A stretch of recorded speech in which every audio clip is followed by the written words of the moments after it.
And welcome to the One Shot Podcast. Boys, we may have found the most rad guest. You brought that word back, man. Yeah. Rad, huh? I'm talking to your people back in the 80s. Yeah, I know. That's what I'm saying. Yeah. Rad. I haven't heard that in a long time. So I think of a couple of guests that we've had on in the past that are world travelers, adventurers. I think none today may speak to that, though, better than our guest, Gwilym Pugh, who is a Welsh adventurer, model, documentarian, and lifestyle content creator. Boys, I don't know if there's a cooler That's the most interesting man than any of that. Yeah, so I'd love to start this this conversation off. Gwilym, if you could just start off telling us what it was like to star in Braveheart, be the lead character next to Mel Gibson. That would be, I mean, with the name Gwilym and then the beard like that, I mean, what better than to be one of the lead Scots? Well, you know, it kind of runs in the blood, so it didn't really take much rehearsing. It just comes naturally. You and Tyler, I feel like I'm looking at the beard. You and me both, brother. I had to shave for Halloween over here, but otherwise we'd be looking very similar. Well, thanks for coming on, Gwilym, and like we prepped you a little bit before the show, we want to know your story, man. We want to go through what led you to being a content creator, adventurer, model, all that good stuff. Because I know you didn't come out the womb that way, and in fact, you've got a pretty incredible transformation story of what where you once were to where you are now. So take us to the beginning, where you were born, obviously in Wales, but take us back to the beginning, what family life was like, and tell us about that. Yeah, so my family life was, I say it's remarkably unremarkable. I grew up in a medium-sized city, had a kind of regular family life, and went through school. I actually started, I was never particularly physically gifted, but I started playing basketball when I was 13, 14. So I'm 6'4". I stopped growing when I was 16. So I was 6'1", 6'2" when I was 14, was trained as a center. And this is kind of where my physical transformation roller coaster, more than a transformation, I guess, started. So within a year or so, I was playing for Wales. You know, we're not known for our basketball, but it was my thing. And I played for a few years internationally. And then I had some knee problems, which were they went undiagnosed. And I actually had a place in Stanford in a summer camp in Stanford University lined up to come out to the States. But the knee problems took over and that put me out. And, you know, the healthcare system in Britain is a little bit different.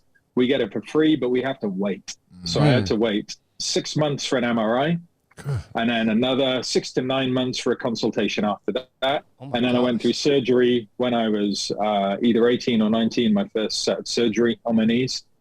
And by that point, as you well know, if you lose a year's kind of 17 to 19 in athletics, you're done. Yeah. So that was like the first time life came and slapped me in the face. And that was hard. That was really hard. That was my identity. That was what I thought that I'd be doing. But it was a blessing in disguise because I stopped growing. And I think people saw me and they thought I was going to be like 6'7", 6'8", 6'9", and just keep going. That didn't happen. So, you know, I think it was for the best at that point. Did you feel like you were a little left out? Because you're in a place where football, like the real football, we call it soccer here. Yeah, you know, is king. Yeah, Gareth Bale. Gareth Bale's who I think of when I think of Wales. Yeah. Gareth Bale's he went to the high school just up the road from where I lived in Cardiff. Yeah. Continue, so this is how small Wales is. Like if you have a famous athlete, we probably knew each other. Yeah. So you didn't. So what was that like, knowing that, you know, football was king there, and here you are? And what year? And how old were you when you started playing basketball?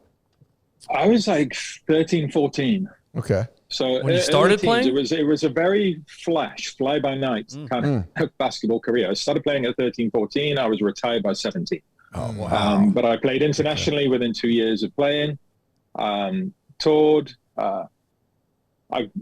could have played for England, but I wasn't good enough, so I played for Wales, which worked out. But my coach actually was a guy from.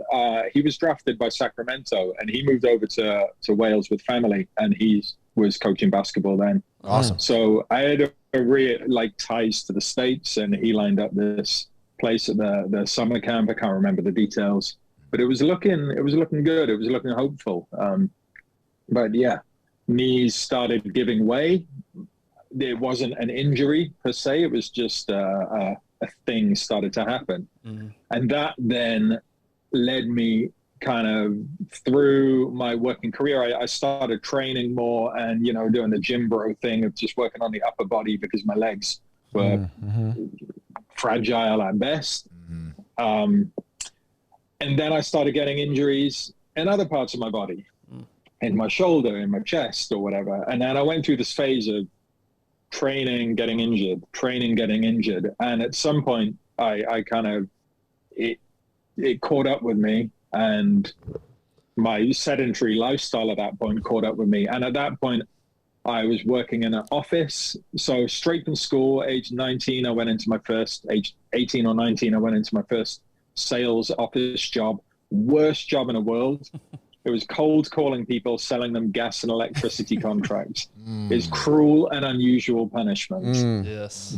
But if something's going to prepare you for life, it's cold calling sales. Yes. 100%. I think every 18 or 19-year-old needs to go do through that. Yes. Because you get humbled very, very quickly.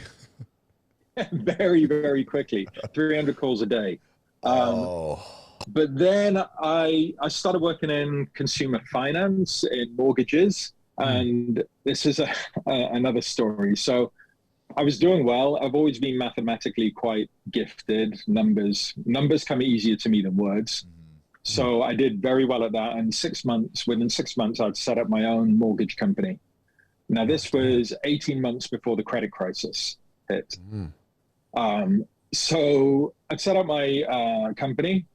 We were the second or fourth fastest growing company in Wales in our first year. Again, little country, but still, it was good. And within 9 months, Lehman Brothers were our biggest income provider. And then bitch slap out of nowhere, second bitch slap of life came. We lost, I remember the phone call. It was 7 p.m. Office was closed. I was just packing up, going home. Got the phone call. Lehman Brothers have gone. All your business is gone. 60% of our income gone overnight. Right. I was 21 at the time. So I was like, I don't know if you've seen the movie The Big Short. Yeah. Yeah. So there's a scene in there with these two cocky mortgage brokers down in Miami, right? Think they know everything. Yeah. I was one of them. I thought I knew everything. I thought I had all the answers. I thought this was never ending. And life came up and told me a different story. So up to this point, there's two, right? You get injured, you hurt your knees. And I want to ask a question about that. Is because of the healthcare system that you grew up with, did you, once you realized, hey, look, I've got to go through this process, did you immediately know that this was over? Or was it like, hey, I'm going to still fight. I'm going to still try to get in, try to get recovery. I'm going to kind of fight here? Or was it like, look, there's no chance just because of the system?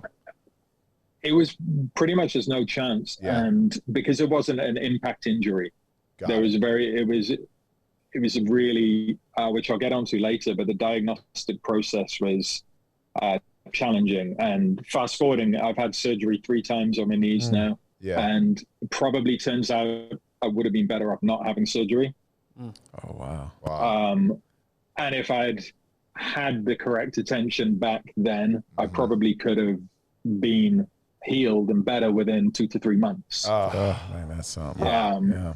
But, this was 20 something years ago, 23, 24 years ago. So, the whole fitness landscape has changed. Totally different. It's a different world. Yeah. How are you? Oh, sorry, go Tom. No, I was just going to ask a second question. Go ahead. Thank you. Give me a second question. Look at me getting selfish over here. So identity's wrapped up in basketball because that came on quick and it sounded like you got a lot of attention on it. It's like, dude, I'm the dude. Then you get into mortgages, right? And now you're crushing it, killing it, getting notoriety within the country. Like, hey, fastest growing company, the dude's the next, you know, and that gets taken away.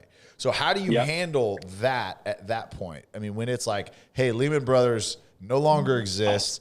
They said, peace out. Now where are you left to go?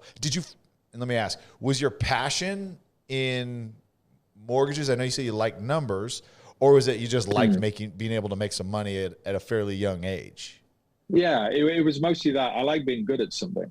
You know, I like feeling like I was naturally talented and naturally gifted, but that's a bit of a trap, right? Yeah. Because that lulls you into a false sense of security. Yes. And then life happens, which couldn't be a better teacher. Yes. So yeah, my identity was wrapped up in that. And because I was so young, I didn't know any different. I'd never really done much different apart from a few sales jobs. So I hung on tooth and nail to that company for a period of another 3 years. We kept going, just a slow decline over this period of time until it got to the point where I sold my shareholding in that company back to the majority shareholders who helped originate it for nothing. Oh, wow. So at that point, I'd sold the company for nothing. I had pretty much lost. I hadn't gone bankrupt, but I was like one step below that. I was just hanging on to like everything I had. I'd lost, you know, this disposable income. I'd lost my identity. All the meantime, a lot of my friends were going to university. So my friendship group was slowly shrinking. I'd put not the best, but the earliest years of my 20s into this. And that combined with the injuries from training really led me to pile on the weight and just seek comfort in food. Yeah. I think that was my vice and my addiction. That's still, you know, it's still something I've got to think about. And it could have been, you know, I'm grateful. I'm very lucky. It could have been something far more destructive that I couldn't fix in the time span or in the way that I have. But yeah. Where was family in this time? What role did they play through these ups and downs? My family's great. I like my family, but we've never really been a close-knit unit. I think I've had this ferocious independence from a young age. I remember cooking all my own meals and doing everything myself from the age of like 11, 12 before high school. So I've always been kind of ferociously independent. I moved out of my family home before I had left education. So by the point I told my dad I was moving out, I already had a job and an apartment lined up. I was like, I'm straight out of here. So I think my family have always been quite confident that I'm just going to be okay. Okay. Yeah. And that's kind of led this ferociously. It's either, I don't know if it's a cause or effect, but it's developed this independence, which it's allowed me and afforded me to achieve and do amazing things, but it's not all good. It comes with its own baggage. Yeah, I can just see the isolation, especially after trying to save a company, going through some physical transformations that just, you know, with your health, going through those, and I don't know what your support system was outside of that, but that isolation, that's lonely, and that seems to only just pour more fuel onto the fire of whatever. If it's dark, right, it becomes even darker. Yeah, you don't want to ask that question because I think Tyler hit on it a little bit, but was it ego-driven? And I know you were very, you know, basically you've been out on your own for a while, so you're very independent, but was it ego-driven? Was it money-driven? What was it that kept you pushing for the next 3 years, knowing that the business was declining? It was not knowing any different. Yeah. I didn't, at that point, I was kind of broken to the point where I could only allow myself to see a recovery. Yeah. Because anything else would be a truth that I didn't want to face. Yeah. So I think it was a case of having my back to a wall and just keep going. Just keep. Well, then it seems like it applies even. Sorry, No, it seems like Ben, your yeah, life. just wait a while, man. Yeah, It's gonna be a while. Just so wait. We let you talk. We got these questions. You just go get a drink. So, because this is very interesting, because I want to follow this line, because you go through this. You're an independent person, and then you go through. You got your back against the wall, but it's just hearing your story for this short a period of time and knowing where you are today. It's like the good and the bad, right? I mean, the way you're made up is you're not gonna. You have this type of mentality that you're not gonna stop. You're gonna keep on pushing. What you can't tell a lot of people. You can do. Yeah, but I mean, and that's a good thing. Even through failure, that is a great. That's something special that not most people have, because most people will just say, "Look, I'm not gonna go an extra 3 years. I'm done." And check out, and they go on to do something else and live a miserable life. You kept on this path, and even through failure, you said, "Okay, well, I'm gonna go do something else." Your back is always against the wall. I guess that's what I'm trying to say. Your back, you're that person that your back is always against the wall. Yeah, I think you got that right. That hits home. And I guess sometimes I look at the people who might just say, right, okay, this is over now, let's go and do something else. I look at that with a bit of envy sometimes, and I think, this is interesting. They're creatively thinking of other things. I'm like, this is what I know. This is what I've got right now, and I'm choosing to take this path forward. Yeah, it's a conundrum to handle, and something I think about a lot is this not working and I need to pivot, or am I just not giving it enough time? That's, I think, the paradox in my mind a lot of times is, hey, it's not going well, but it's not going well because I just haven't given enough time. Or it's not going well because it's just not going well. Did you have that mindset at all? Yeah. So there was that. There was definitely that mindset, and that was then what triggered the next pivot towards what my current company does. So I also own a life insurance brokerage. Alongside everything I do now. I set that up 12 years ago. You own a life insurance brokerage, but you're an adventurer as a profession as well. Talking about paradox. It makes a lot more sense than you think. Yeah, I insure myself. So that's funny. Like, people ask me what started the transformation. So I started a life insurance company because it wasn't speculatively based like the mortgage market. Right. So I had that security. I had this situation come in, it slapped me out of nowhere. I was like, right, okay, what industry can I be protected from? And identified life insurance. So that it's kind of a long story, but I managed and I ran a life insurance brokerage for the old people who bought my company for nothing. At that point, I learned how to program. I designed our CRM system. I was managing all the tech and all the money coming in. And I noticed some discrepancies in the accounting. And because I only owned 10% of the shareholding of the company at the time, there wasn't much I could do. So I was like, fuck this. Sorry, language. No, you're good. We're good? Okay, yes. We're good. Yeah, fuck this. I'm leaving. We've watched Green Street Hooligans. We're good.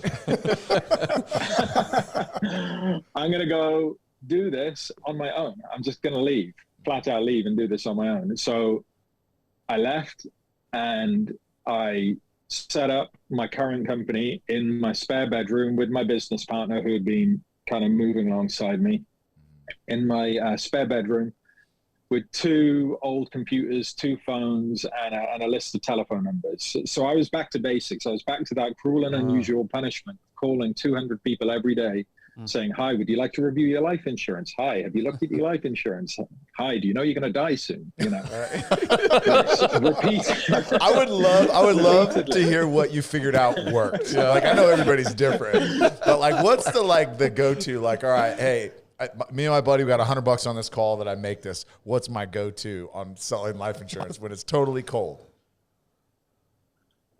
You know, the thing is, you got to get down to the reasons as to why they have life insurance. So it's like, when was the last time you looked at your life insurance requirements? I understand you have a family and you have, we had a certain amount of data. Yeah. So I understand you have a husband and a wife and a home, when was the last time that you checked these? So you're kind of selling on the paranoia, I guess. It sounds kind of bad, but selling it. And then we're digging into that, and we're like, just let me have a look at it. You know, you don't have to do anything. Softly. I'm very un-American in my sales tactics.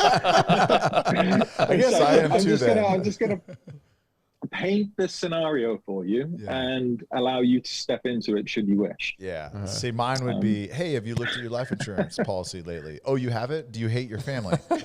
Oh, okay. You just want to leave them with nothing? Okay, cool. Then I'm probably not the person for you.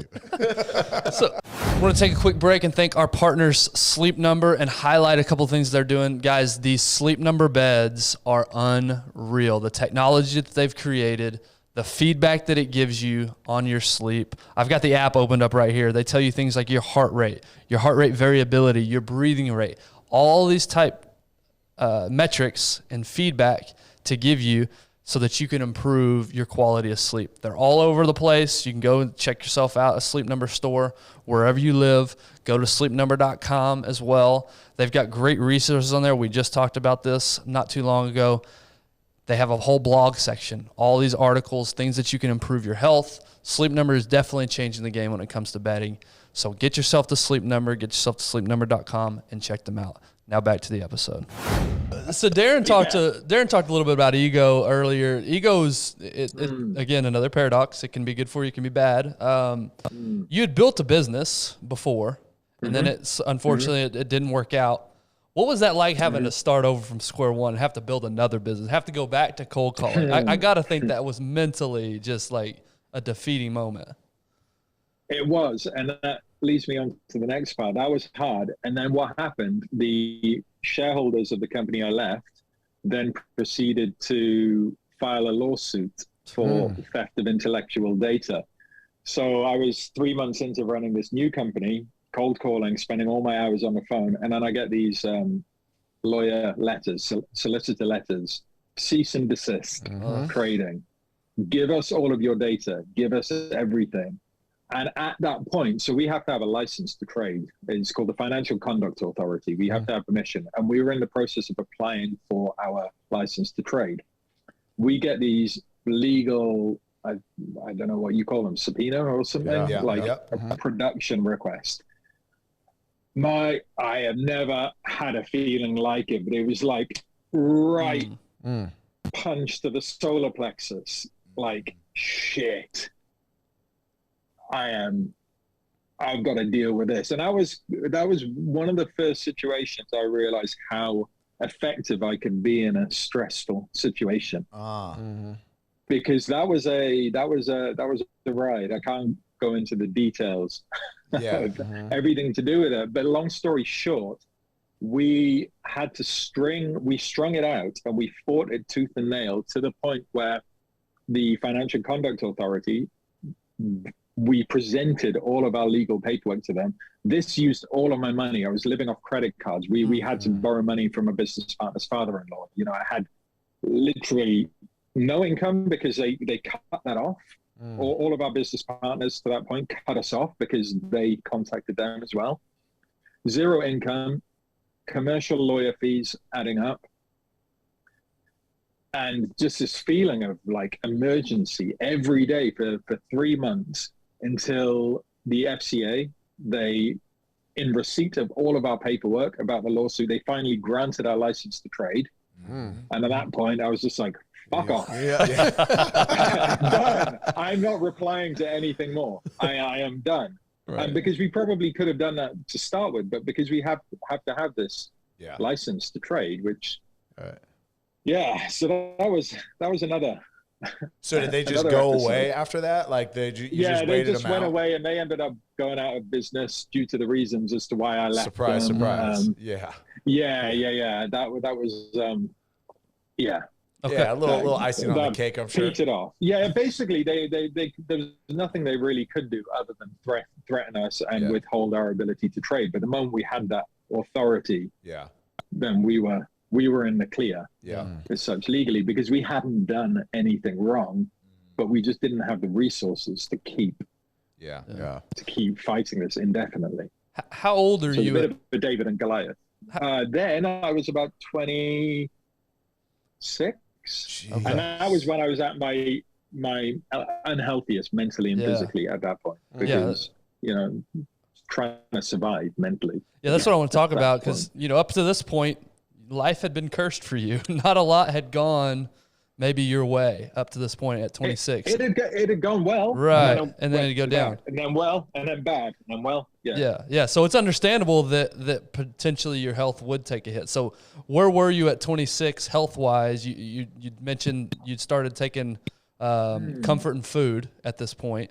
Yeah. So 26, I was, what is it in pounds? Like 280 pounds. Had a 47-inch waist. I was never diagnosed with depression or any serious mental illness, but I never went to the doctor. I never saw anyone about it. And this is the thing. I actually put an application for life insurance through for myself, and the price was increased by 50% because my risk of death during the term of the policy was increased by 50%. Wow. And honestly, I trust a life insurance organization more than a doctor, because they're statistically analyzing these risk metrics. Right? They have millions. If they and think I've got millions a chance of dying more, I have that higher chance of dying during the term. And that was a big wake up call, because I was like, shit, I'm degrading here. I'm aging fast.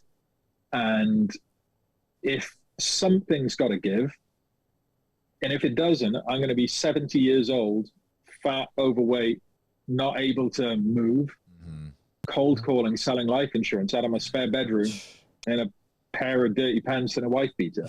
Wow. That's not a future I was willing to. So was that the catalyst? Because you're obviously a grinder, right? Like, bring the challenge on, I'll fight the challenge. Like, you grind.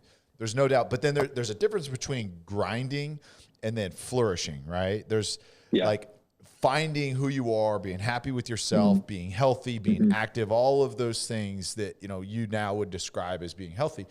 Was that submitting a life insurance application, was that the catalyst that sparked it, where you're like, okay, something's got to change? Or was there something else in your life that you're like, okay, there's something bigger than me just being me, how I am right now? Yeah, there was that. And there was a conversation with one of my friends. We were sat on there watching a movie at the time. We were just talking about relationships and things. And this is kind of shallow, but it's true. And he was like, he is brutal, no holds barred. He's like, dude, you've got to lower your standards.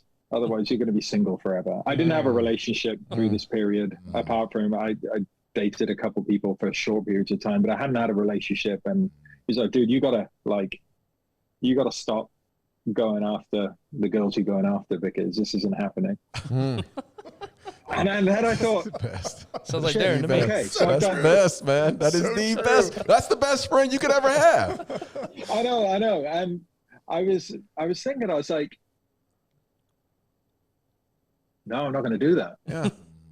What can I do? What can I control? Why don't I level up? Why don't I improve my life? Right. That combined with an increased risk of death. Yeah. Just that. Yeah. Minor detail. Yeah, this is just like a minor detail. That really helped switch me on. And through the period where I was training in my early 20s and kind of doing the gym bro thing, I was interested in nutrition. I had studied a little bit in my own time. So I kind of had a rough idea what to do, but knowing what to do and implementing what to do and emotionally detaching yourself from the process are very, very different things. And this empowered me to think, right, I'm rock bottom. My back's against the wall again, but right now I'm at rock bottom. So I don't know how to get out of this situation. So it's time to experiment, time to trial and error and play with the stuff I do know. So I kind of emotionally detached myself and just started to play around with different dieting techniques. What can I do? I can't run because my knees are fucked. I can't Olympic lift or whatever. What can I do? And I mean, people after the transformation story, a lot of people are always asking, what diet did you do? Like every diet. What diet works best? They all work. You know, it's the one that you do works. The one that you do and that keeps you somewhat healthy and keeps you able to carry on doing the thing that you do. So dieting and walking was really like my thing, because I don't know about you guys, but I find walking is like forced meditation, because there's only so much you can do whilst you're trying not to get hit by a car or trying not to walk into someone. So it's kind of like that forced meditation. And no one taught me about it. I didn't know about this at the time, but you know, the lymphatic system doesn't have a heart. It doesn't pump. It only moves when you move.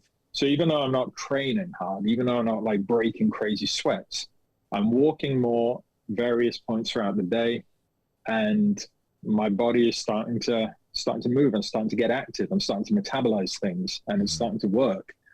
And I went through years of trial and error on various diets, and they all worked in different ways depending on which fitted with my life. My lifestyle at the time. And I was lucky in that I had no social life. I had nothing outside of work. So I had this blank slate. I had zero FOMO. I could plan this thing out, and I could stick to it. And I'm very privileged, and I'm very grateful to have been in that position, because when you have nothing, I think when your back's against the wall, there's only one way. There's only one place you can go. And I wasn't willing to give up completely. I wasn't willing to give up. But it was either do the unspeakable or try the shit. And yeah, that was the only choice. I love the point when you said you emotionally detached from it. Because I think so many of us, it's especially with addiction, it's like, well, no, I deserve it. Or you know what, I had a terrible day. I've earned this, or this will make me feel, you justify everything. When you emotionally detach, take yourself out, like, look, here's the plan, regardless of circumstances on how I feel, I'm doing this plan. And I think that's a really, really good perspective when trying to change, right? When trying to enact something that is different. But did you realize there was an addiction? Did you realize that there was, I mean, personally, or did you have to have your buddy say something to you, or, I mean? No, I knew that. I didn't like how I looked. I didn't like how I felt more than how I looked. Right. You know, I didn't like that things were becoming more difficult. I didn't like how I felt when I sit down and you can kind of feel all this stuff. Yeah. You know? Yeah. The belts digging in the wrong places, and this is not comfortable. I'm gonna get real graphic here, fellas. Yeah. It's that point when you like sit down on the toilet and you like look down and you're like, ugh. Like the belly when it hangs over. I thought you were saying you can't see your dong. That's what I thought you were saying. You can see yours? You can see yours when you sit down? You guys get mad at me. Is that normal? You're supposed to be able to see it? Jeez. That's what I deal with. You know, another technique that unknowingly or knowingly that you did that's really brilliant is you started slower than maybe you wanted to, meaning you just started walking as opposed to, you would have loved to go run or go do more intensity. Now, I know your knee injuries or your knees didn't allow you, but I think a lot of times, we see this big goal and we want to attack too far, too fast and bite off more than we can chew, and then we end up giving up and quitting. So kudos to you, whether you knew that or not at the time, to start with the walking plan and the diet. Start slow, and then you can build slowly on top of that. I think this is when the first or the second bitch slap kind of taught me that lesson. Like, I'd been through the phases of training, getting injured. And I thought, I'm not going to fix this in a month. So I need to be able to exercise in a way which I can prolong, which I get healthier, I get more able, rather than gives me a physical transformation. And the more I think about it, even though it was triggered by appearance and I wanted to like look better and feel better, my actual approach was more of how can I constantly improve what I'm able to do. Man. That's so wise. That's so wise, because again, anything you said, I'm not going to be able to do this in a month, but we tell ourselves that. We tell ourselves we can accomplish it quickly. And so we want to go all out for it. Because that's what you see. That's what you see on social media and you know, in the world. People don't talk about the long slog. I remember having conversations with journalists about the transformation story, and they would repeatedly ask me the same question to try and get another answer. Like, how long did this take? What diet did you do? I'm like, I can't tell you what diet I did in one sentence. How long did it take? 10 years. You know, they're looking for like a 6-week, a 12-week transformation. It's ongoing. I'm not done yet. I'm not finished. Right. Yeah. Because that's what you see on social media, like you said, right? You see the before and you see the after. Yeah. You don't recognize the pain, the suffering, the sacrifice that's that skinny line in between those two pictures, which is a majority of it, right? So I appreciate that. So I gotta ask. What? Are you back to? Are you No, back I to gotta my ask. comment on the toilet? Is that what you? That's been, I just want to ask. Like, I just want to ask, like your friend. Like, I'm gonna be your friend that was sitting there, the one you wanted to say "fuck you" to, right? Because you did want to say "fuck you." That's the word you wanted to say, right? When he said that to you, hey, you got to lower your standards. You did, right? You did. I know you did. I think I did. All right. So, what was your go-to through that whole process? Was it Twinkies? What was the? I just want to know. Oh no! I want to dumb it all the way down. What was it? No, it was like Chinese takeaway and Chinese dirty takeaway. Domino's, a dirty pizza, not even good pizza. It was like dirty delivery. You know? Oh yeah, like that kind of Singapore chow mein, greasy, like slips right out of the tub. You know? Oh, nice. That kind of like nasty food, but it hits the spot. Yeah, but it's dark. It's just dark. It's that comfort food. I get it. Yeah. Yeah. And it was deliveries all the time, which I don't know how I could afford to do that. So I was gonna say that's cheap deliveries all the time as well. Yeah. So you start making this body transformation, this health transformation. Things start turning around with your health and your mental well-being. How's business going at this point? What's the next steps there in business? The business is going. The previous company got up to close to 100 employees, and I vowed I never wanted to run a company with that many employees again. That's not my thing. So we kept it small, and that was running. So that was ticking along, doing okay. You know, finances are starting to improve. My lifestyle aspirations were lower than they were previously. So I was kind of living humbly, and I was doing okay. I was, you know, making progress. And I had actually some point in the middle of all of this, I remember when I was earning well, I was bored on a Sunday, and I thought, I'm gonna go buy a guitar. I'm gonna learn the guitar. And I never really did anything with it. You know, I'd play it, I'd teach myself, play it once a week, no commitment.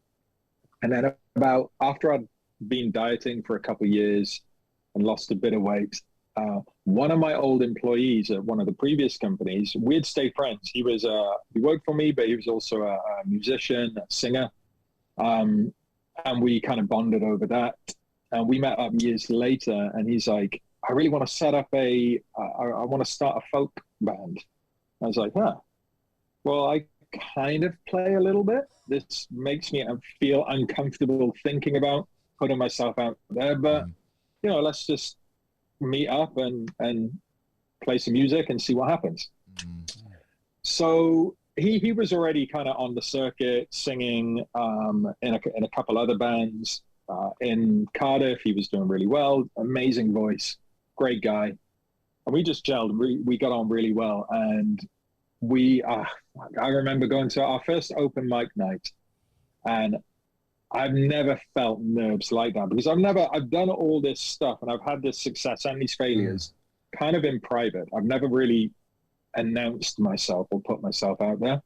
And I've always been quite a shy, introverted guy with quiet confidence in my abilities, but not confident that other people can see my abilities. So yeah, we started playing, had some really good feedback. We were just having fun. We are having a laugh. We ended up, our first name of the band was Junior Johnson's Midnight Moon, after the Moonshine Company. And somehow we got a cease and desist from the from Piedmont distilleries in the States, from North Carolina. Somehow they found this on the internet and sent us a cease and desist saying, you cannot call yourself that. I'm like, shit, what is it with me? And Right. I've really pissed some people off somehow. I don't mean to. And then we changed our name to the Magic Rooster Brothers, and we were kind of doing this like folky covers mixed with a bit of soul and Grateful Dead type vibe, so like the psychedelic folk music. And it was at that point which I thought, I'm in a folk band. I've always wanted to grow a beard, but I thought, like, you can't have a big ginger beard. That's fucking ridiculous, you know, thinking back decades ago. So I thought, now I'm in a folk band, I'm playing the guitar, I can have a beard. And it looks like I should. So I grew the beard, carried on playing the music. We were having fun doing the thing. We were playing all around the city, playing at a couple little festivals. I was never very good, but we enjoyed it. We had fun. And it was always uncomfortable for me playing live, but it felt good having done it. Yeah, after that, yeah. Yeah. It was nice, but I did always prefer the rehearsing. I preferred the making the music rather than the performing, and that was our disparity.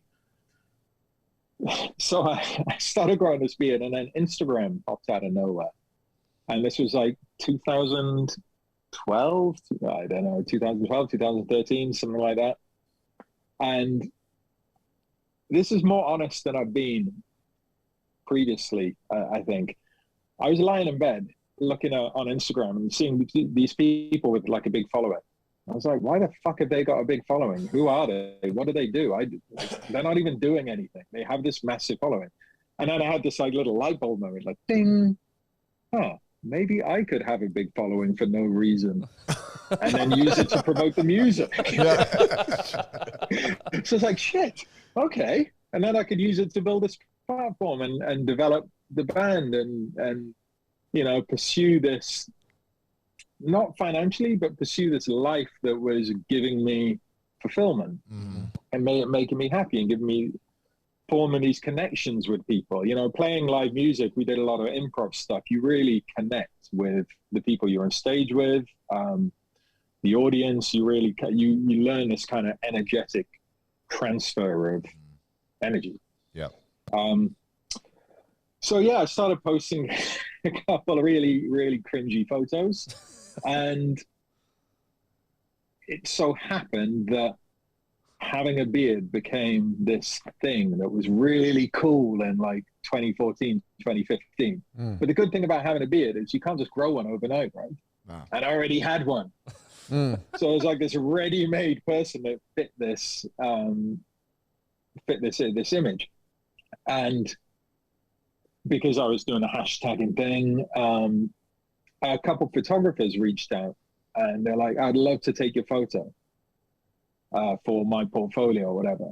And that to me was like, oh, Christ, I don't want to do this. This makes me, the discomfort, I still feel it, the discomfort I felt like I do not want to have my photo taken. I do not want to put myself out there physically.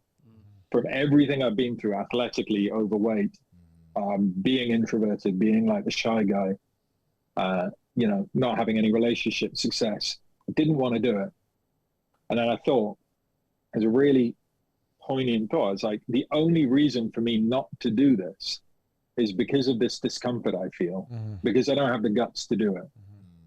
And that, if that's the only reason, there's a lot of valid reasons not to do shit. You know, you can't do everything all the time. There's a lot of reasons. But if that's the only reason, that was not a valid reason to say no. So I did it. And then I started having this kind of portfolio of images build up. And really, it grew from there. I had a modeling agency in Germany. They messaged me on Facebook, said one of their clients who's, I guess they're like a Macy's in like a big department store, high-end fashion department store in Northern Europe. They sent the agency a photo of me that they had found on Google somehow, probably Googling ginger beard. There I come. And the agent actually tracked me down, found me, and then sent me a message saying, our client would love to book you. Do you have any representation? I was like, no. I'm 29. I'm pushing 30 at this point. I've been fat. Like, modeling was just this bizarre, weird world that was just opening up. And I just I had to walk through the door, didn't I? Because there was no reason not to do it. Right. So that led to me getting signed, and then this kind of developed that side of the career, the start of the public personality-based media thing that's going on. How was that for you emotionally? Because you were at this point aware of your health from previous years, right? And I'm sure insecurities with that. Then you go into this industry, you step into this industry that is 100% appearance based, right? And it's all about how you look, what your body is, all of those things, right? How was that? Because in my perspective would be that, because I mean, I'm sure you can tell I've been asked by a bunch of modeling agencies to do a bunch of stuff for them, but sure, I've seen you before. But Sure, I've seen you before. Unfortunately, there just wasn't the right fit, so I just haven't done it yet. So, but anyways, long story. But I could see how you could overcompensate, right, and be obsessed with it. Obsessed with, I mean, obviously the industry with eating disorders and, the unhealthy on the other end of the spectrum from maybe what you dealt with. How did you handle that, or was that pressure alive, or were you at a point of health where I'm like, hey, look, I am who I am?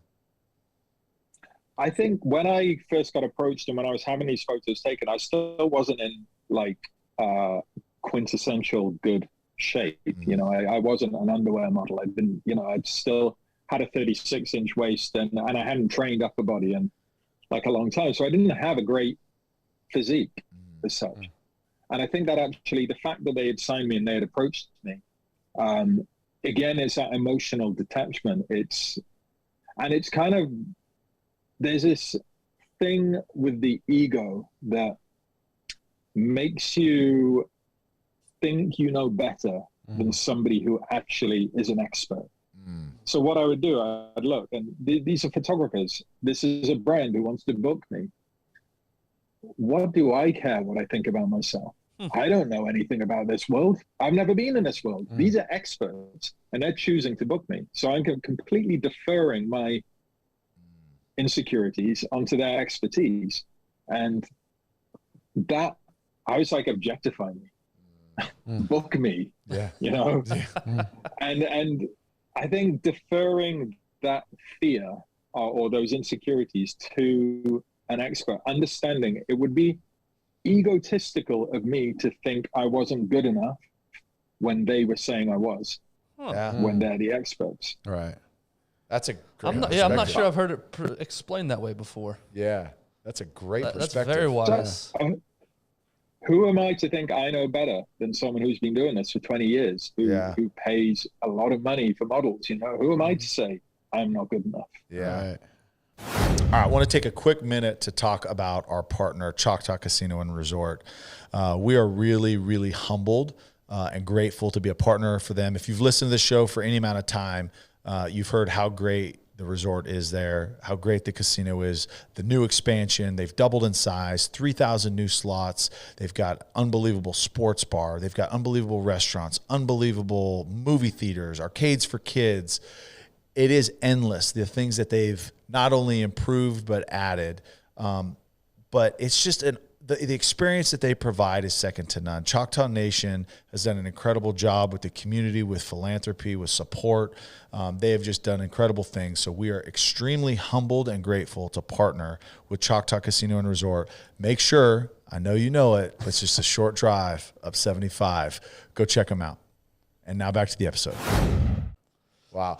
Now, life insurance company still chugging along between music and modeling? Still chugging along. Yeah, I moved to London back in 2015. We split the band up, unfortunately, when I moved away. the life insurance company was at a point where I could work from home. So I decided, like, I've lived in Cardiff for 30 years. I need to move. You know, so, again, I can't stay here forever. So I picked the easy choice, which was London. You know, everyone goes to London. It's the place where you go when you don't know where else to go. Yeah. Who was she? So who was I moved to London. Who was she? Who was she? Who was she? Come on. She didn't Come exist at that point, but yeah. There's a story. It's Well, let us hear the story. That was good. Good detective work. Yeah, well, there were many names, and they all gravitated towards London, right? Right.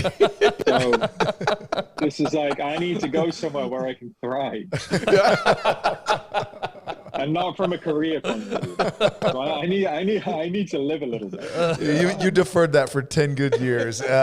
You're due. Yeah, shit. I missed out on some. Well, I didn't miss out on anything. Yeah. It turns out. Yeah. But yeah, I misused my 20s perhaps. Yeah. So yeah, moved to London, and I didn't actually move for media or modeling or anything. This kind of actually happened around about the time. It was just coincidental, and it worked out really well. So I moved to London. Life insurance company was doing okay. It was good enough for me to work from home, which gave me that flexibility. Yeah, I got into the fashion and the influencer marketing world was being born during this period. And I really pursued the social media thing because I was borrowing clothes from media PR companies who would lend me clothes in order to take more interesting photos for my modeling portfolio. Mm-hmm. So then they were like, well, can you wear this? And we'll pay you a little bit. I was like, wait, so I can get money for like just wearing something and taking a photo instead of talking about dying all day? Oh, shit.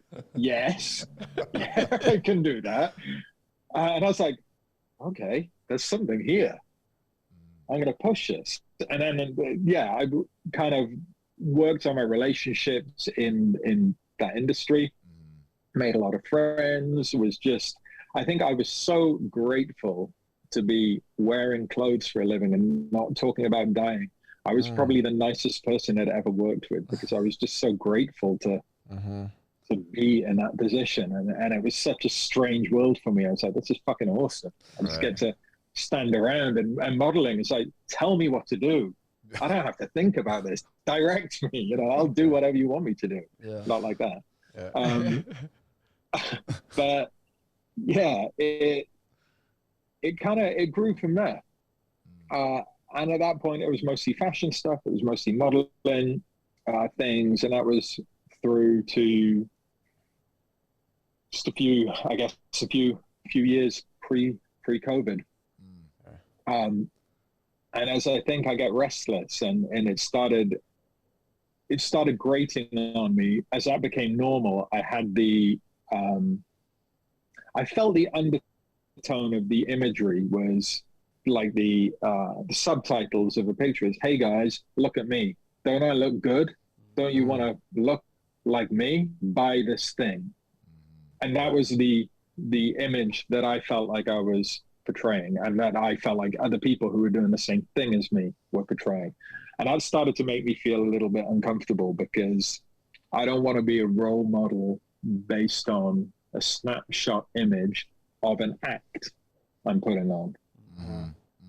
So wait a minute. So how did you realize that? Because at first when you started doing it, it was more like you were coming from this humble beginnings, basically. It was, hey, I can't believe that I'm taking these pictures and people really, want me to do this and I'm attractive or whatnot. Now it became, all right, wait a minute. Where are we in this space? Like, when did it happen to you where you started to really think about the effect you were having outwardly?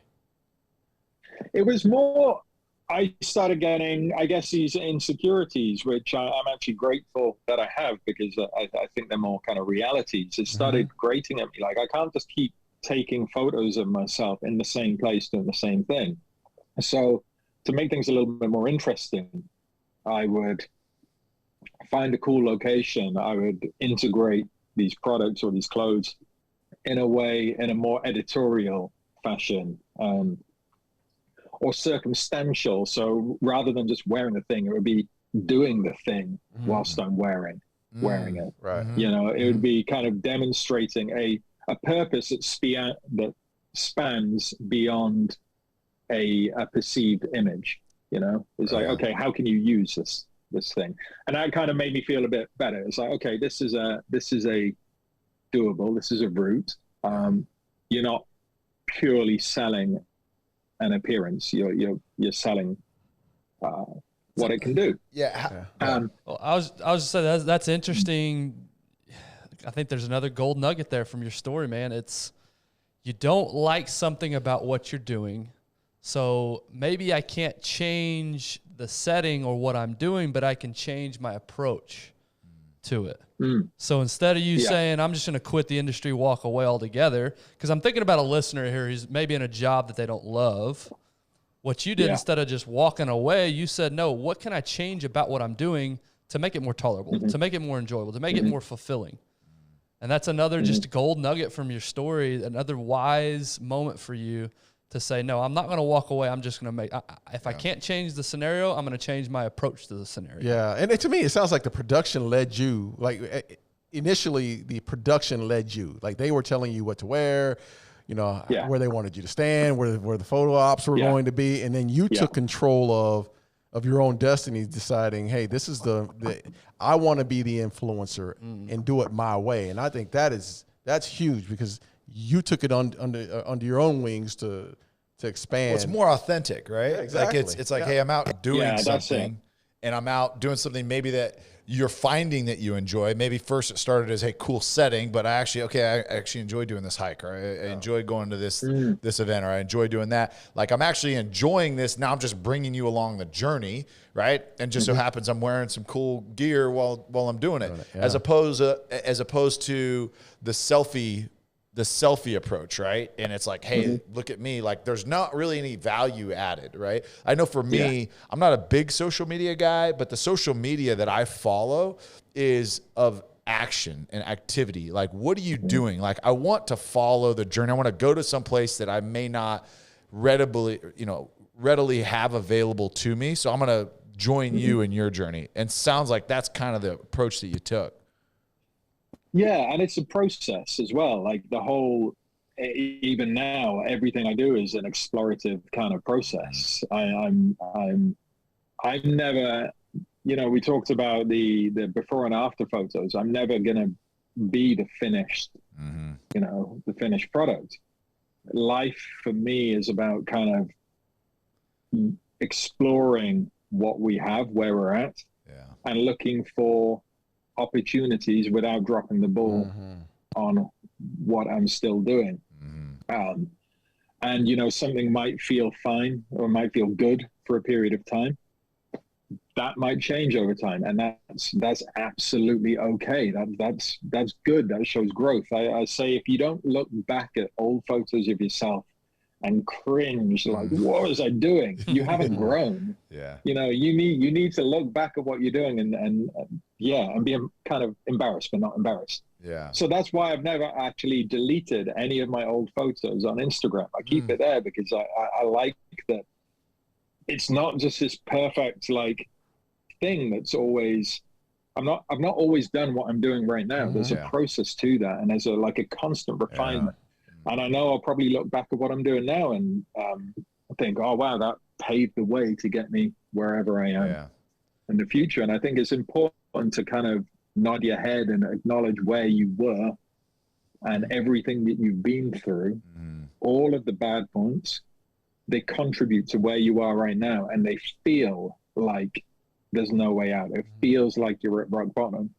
But those things that you're learning when you're at rock bottom are going to be the things that allow you to experience happiness and contentedness. When you're in this phase, right, like of modeling, and even more specifically to the point where you kind of started to control the influence that you had, right, on settings and stuff like that. Were you in those times, were you able to look back at the rock bottoms, at those valleys, and say, dang, like, I get to do this now. Like, think of how far I've come and what I had to go through to get here. Like, this is pretty cool. Yeah, absolutely. And there have been times where I've lost that, but yeah, absolutely. Like, there's been so many moments. I have like the pinch me moments of how have I ended up in this position? Yeah. It blows my mind. I still don't know. I still can't, like, I can talk you through what happened, but I can't really tell you how it happened. Yeah. You know, there's a lot of blind, not even blind faith, because I never even thought to dream of this as an occupation. It didn't even cross my sorry little mind at that point that I would be doing this now. So it's not like a goal that I came to hit. It's like every door that opens many other doors, and it's learning to say yes to the things that scare you. Now I have that feeling. When I was first asked to model, I had that like feeling of like fear. That feeling, I've really kind of assigned it and recognize it. And now when I get that feeling, I'm like, oh, something awesome is about to happen. Yes. You know, this is fucking great. So yeah. That's a cool gift though, man. Honestly, I don't think a lot of people are able to recognize that. Like, hey, this feeling of fear, like being able to recall in your past and say, hey, look, I can correlate this feeling to another pivotal moment in my life in the past that turned out to be either very educational or, you know, a great change in, you know, in the positive direction. Because I think a lot of people will just recognize it as fear and like, I don't want to do it. It's uncomfortable. Like, don't want to do it. I hate discomfort. But like being able to like even pull out the difference between fear and then uncertainty, right? And the differences between those two, and being able to lean into the uncertainty. Being able to lean into the opportunity, knowing that there's an opportunity. Absolutely. When you feel that, there's usually an opportunity that you don't know what it is, but there's an opportunity there. That feeling for me is like a feeling of opportunity. Yeah. And you can practice that. You know, you don't have to do anything drastic. You just, you know, there are many things that many people are scared of that have little to no consequences. And you can develop that frame of reference from something completely irrelevant, but then use that frame of reference in any aspect of life. I like that. What are some of your favorite ways to lean into discomfort? Like, how do you challenge yourself in smaller, more acute moments so that it can translate to a bigger moment? What are some of your favorite ways? I mean, it's learning to be comfortable in the uncomfortable. And honestly, my physical journey is a constant. I hate training. I do it because it enables me to do the things that I want to do, but I don't enjoy it. And I have to work on stuff that is really emotionally difficult because I struggle with some very basic things. And those are things that I got to do. So I'm constantly, every training session is like an emotional challenge for me. But I wouldn't be able to do the things that really bring me energy and happiness as it would have not be for that. And it's just saying yes to things. Like I fully believe that many people have many opportunities all of the time, but we're so blinkered. We're so, you know, life is fucking hard. Yeah. You know, people have serious shit to deal with, so they're not open to these opportunities. So it's about trying to, like, I look at ourselves like a glass of water, right? People are full up. They don't have the capacity to tip something else in to try it out. So it's like, what can you do? What little thing? And I spoke to myself and Ben Patrick, he's a Toes guy. We're talking about this. It's like, what things can we do now to free up, to open up that bit of capacity that allows the thing that I don't even know exists to fit. And it's finding those little wins. So it's not tackling the big problem. It's not tackling these things head first or going in for like a life-changing thing. It's just like, what can I do to give myself a bit more either physical or mental space? And if you have mental capacity, you're able to do more physically. If you're able to do more physically, you can free up mental capacity. And I don't believe it's like one thing or the other. It's like either or. Yeah. And you're not lying to yourself. Like, I love the fact your transparency is awesome, because, you know, most people that are in that space, no, seriously, in that space that you're in, are always, you got to love the process and you got to enjoy the workout. Bullshit. No, you don't. No, I mean, there's a reason. Go ahead. Have you guys heard of type 2 fun? No. Oh. No. So type 2 fun is fun after the fact. It's something that you fucking hate doing. It scares the shit out of you. You have a horrible time doing it. All right. But a day later, a week later, you look back and you have the fondest memories of doing that thing. And I was just talking to a friend earlier. We were out for another walk, and there's something about actually neurologically, which is something I'm looking to study more ongoing, is the effort needs to be proportional to the reward in order for you to keep progressing and either stay where you are or slowly move up. And that's like working on the dopaminergic pathways. Is if you get a massive reward from very little effort, that's going to start feeding into that addiction cycle. Right. And you're constantly topping it up and you're constantly chasing that thing. Whereas if the effort, is proportional or even unproportional, but more effort than the reward, then you actually raise your baseline level of dopamine and you become more motivated and you're able to do more things. And I've been very lucky to find this out anecdotally and then actually figure out what's going on after the fact. But it puts it into perspective when you think of easy wins. And it makes sense why people enjoy these really difficult things like mountaineers and people going on crazy expeditions and, athletes putting themselves through some crazy shit. It puts that into perspective. Right.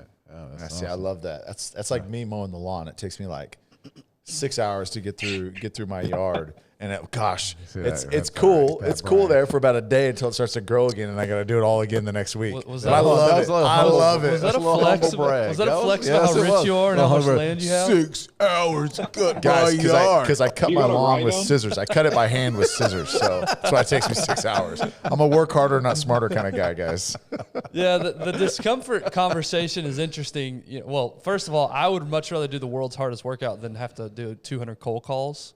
Yeah, that's just me personally. Yeah. And we're in a business that you're supposed to do 200 cold calls too.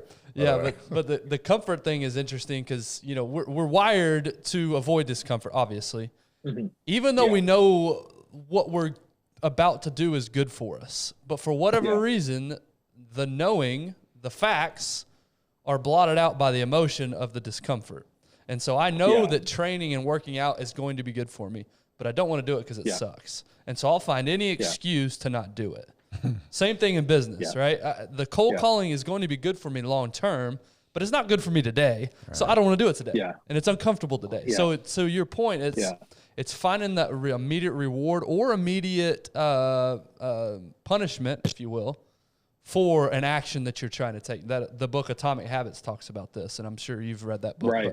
I haven't actually. It's been on my list. Check it out. I highly recommend because it talks about exactly what we're talking about here, which is it's like tricking. It's playing tricks on your mind to again either have an immediate reward or immediate punishment for the short-term actions that you're trying to change.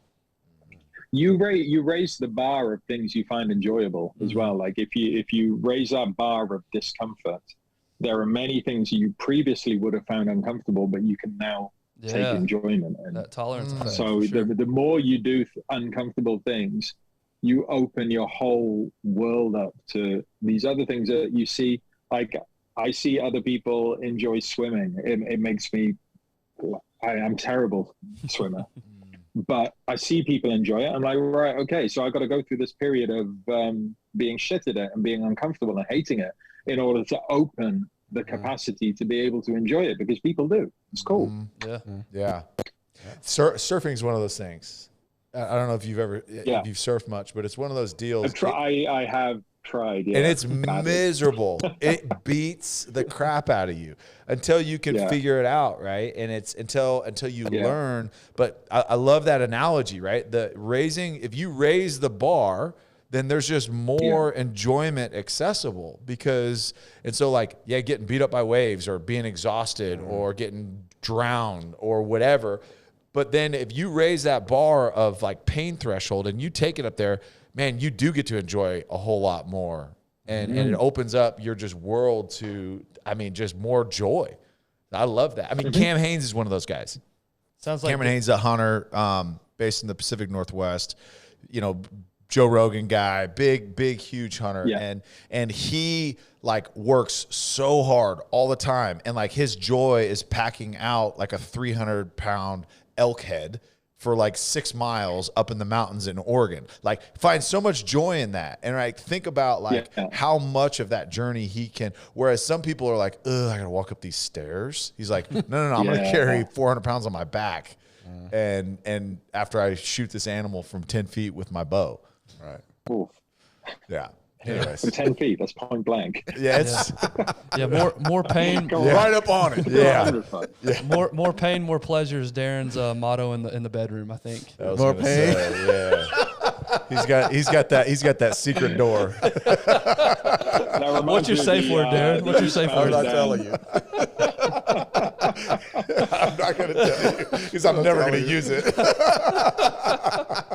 Well, that's an odd transition to what you're doing today. I think that leads us up to present day. What are you up to? What's going on with you now? I know you're still doing the insurance, but what else are you up to now? So I'm in full-time in university. So I've got one more year in my undergrad. So I enrolled actually just before COVID happened. I enrolled in uni to study environmental science because another thing I was finding, I was getting out into these amazing places, interacting with incredible wildlife, but I had very little context. So I was like, I want to know a bit more about what's going on here. So kind of thought, well, there's so many books to read. How do I choose what to read? I'll enroll in a degree. So I'm in uni. I've found that I'm now working with BBC Earth, one of the biggest natural history science platforms. Again, that was something I didn't plan for that to happen when I enrolled. I did the thing, and then these opportunities have come up. And now I'm finding myself, looking at how can I communicate science? How can I communicate difficult things in a way which is digestible to people? How can I spark that fire? How can I ignite that fire in someone? I'm not interested in tapping 1 million people on the shoulder and grabbing their attention for a second. I want to ignite the fire in a couple of people, help people find that curiosity that is now, I feel like it's giving me youth. I feel like a kid again. I feel curious and interested. And the more I'm learning, the more I know that I don't know. And I fucking love that. That's awesome. Yeah. So that's my journey now. And hopefully that's going to lead to some bigger productions and some more opportunities. Maybe I'll do a little bit of music again. Just picked up the harmonica again. Oh, nice. So I've incorporated that into a couple of things. It's still no good, but it's fun. And find some stories and just inspire people to be curious and to realize there is so much more joy in not knowing than thinking you know everything. Right. Yeah. Because I've been there in my early 20s running those companies. I thought I knew everything, and then life came and slapped me in the face and said, no, you don't. And I'm so happy that I had that. And a lot of people don't have that luxury of being in those positions where they have everything whipped away, but still have the privilege to be able to pick themselves up. I want to take a nod to that I've been very privileged in my positions throughout my life, in that I haven't been completely destitute at any time. Right. Yeah. I've always managed to hold on, and a lot of people don't have that luxury. Right. Man, I love that. Honestly, the number one tell for me of someone that is filled with wisdom are the people that admit that they don't know everything and they have a lot to learn and that they're not wise, right? That's the number one thing that for me, I'm drawn to, like, all right, well, I want to learn more from this person, just because if they admit, like, hey, there's so much that I don't know. There's so much I still need to learn. Like, those are the people that it's like, all right, I'm going to attach myself to you because I can learn from you. So man, I love that. I love your journey. Really quickly though, in the beginning, you were talking about your surgeries, the 3 surgeries, and then looking back and you're like, man, now knowing what I know now, I could have not had those surgeries. You mentioned Ben Patrick, who we've had on the show, and we've implemented a lot of his stuff into our training regimen. Just talk through kind of health because of how active you are. I mean, obviously how you were then, you can't be doing what you're doing now without having something in there. And it doesn't sound like surgeries were the answer. Yeah, no. So, I mean, I had biomechanical problems, and that resulted in, they say if you have a non-impact injury, that's where you have the pain as the end point, not the origin point of that problem. So I was focused on that end point, having surgery. And unfortunately, I lived 15, nearly 20 years with these problems, which has then spiraled and escalated through the rest of my body. So all of my training now is a combination of bulletproofing the ability that I have and trying to explore strength and range and give myself more ability in the long run. I don't have the luxury of being able to stick to a routine for any prolonged period of time.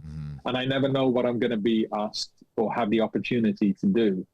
So I've really got to knuckle down in those periods of time when I can, and just it's a combination of prehab, rehab, mobility, strength stuff. I do a lot of bends. I'm still doing a lot of bends training, work with the sled all the time.